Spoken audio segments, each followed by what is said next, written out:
Hello everyone, আপনারা সবাই কেমন আছেন? আশা করি আপনারা সবাই ভালো আছেন।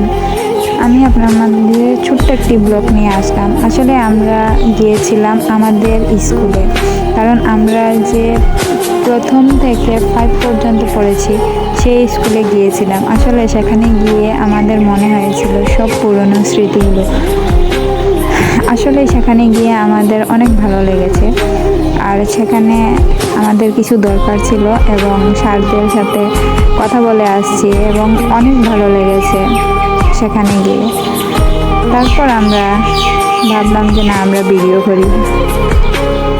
তারপর আমরা গিয়েছিলাম আমাদের শহীদ মিনার। সেখানে 12 নম্বর পুকুরে পাশে একটি ঝর্ণা, আর সেখানে আগে অনেক সুন্দর ছিল।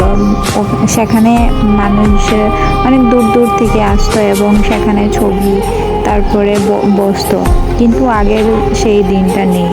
সেখানে এখন অনেক জঙ্গলে পরিণত হয়েছে এবং সেখানে বসার কোনো পরিবেশ নেই। তাও আমরা মজা করলাম। পানি দেখে আমাদের মনে হলো আমরা সেখানে কিছু মজা করি। তারপর আমরা আর কি বলবো, আমরা মজা করলাম আর ভিডিও করলাম।